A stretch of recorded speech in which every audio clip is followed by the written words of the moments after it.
Alright guys, today we are looking at the Ditto Looper Pedal.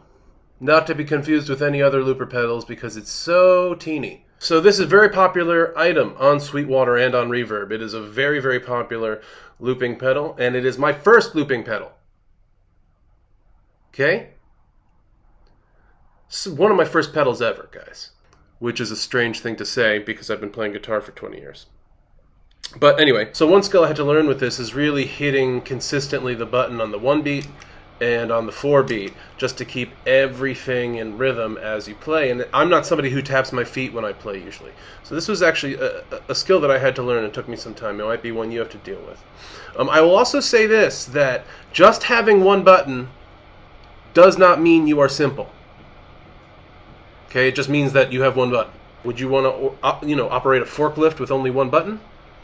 Or would you rather have a series of buttons? I think it'd be much more simple to have like a series of buttons than just one. You know, it's hit once for move the arm up and then hit it twice to move it to the left. And by the end, you're like doing triple taps and stuff. And yeah, you could do it. You could have a one button forklift. So I was all prepared to just start trashing this thing as like, oh, everybody loves it because it has one button, but in actuality, that doesn't make a lot of sense. This product answers the question, can you have a one-button looper pedal? Yes, we clearly can. Can it be good? It's a good pedal. Should it only have one button? That's the question. That's the question we all have to ask ourselves every day. I think it'd be cool just to be able to immediately layer right on top, and maybe there's a way to do that with this that I don't know of. Remember, I'm not reading the instructions. Life is more interesting when you don't read the instructions, I find, because of all the failure. There must be a way to do it where you can just immediately start looping over your previous loop, because as it is, you essentially have to wait for another whole go-around to start over again. And maybe that's the way it is with a lot of looper pedals. I don't know.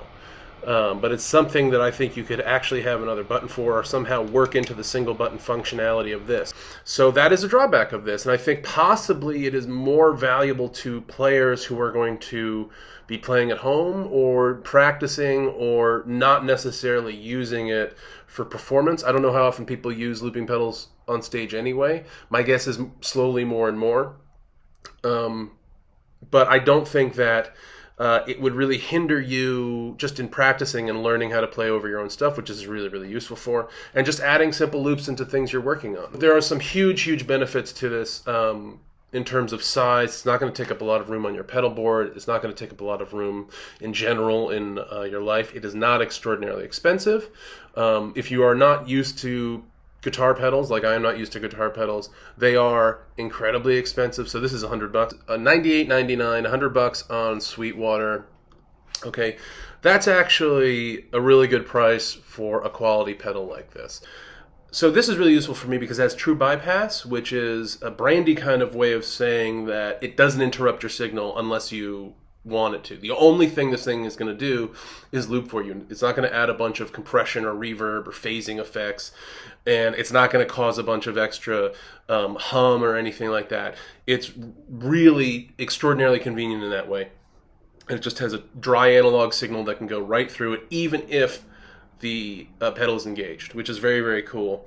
And something I've found with a lot of other pedals is like, well, if I'm not using it, then it's just right in my way. And this is basically like it's not there if you're not using it.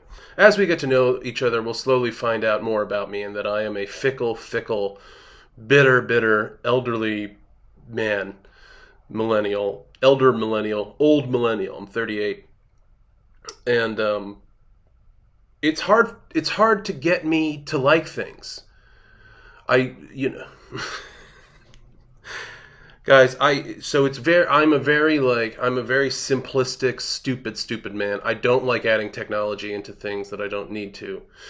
This is in my signal chain now.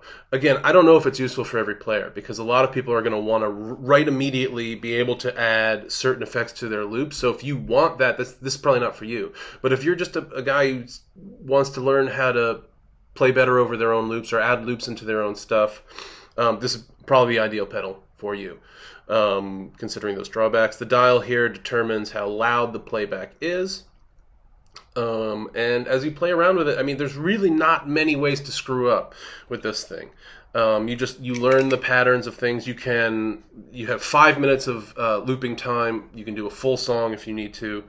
You can erase layers as they come and go. That's kind of tricky. You have to learn this kind of step code of like doing that. That can be annoying, but that's kind of with every looping pedal. This is kind of ideal for me, a guy who's never used a looping pedal before, who wants to start using them.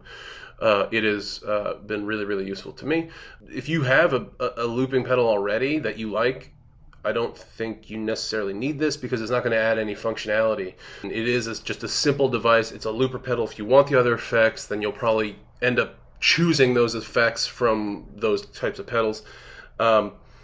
I like the idea of this. I will say, though, that if they figured out some way to let me immediately start layering on, because with this, when you hit to start recording, hit to stop recording, then if you hit again, you're not recording a new layer. You've just erased the previous layer.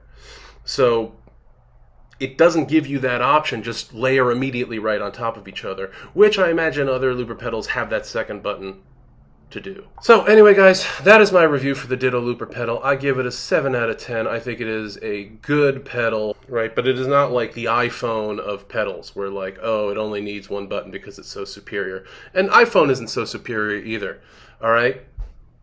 That's a warning to you, Apple. I don't know why I'm doing this.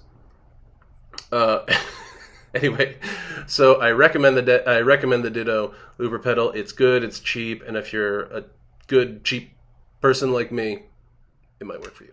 Have a good one.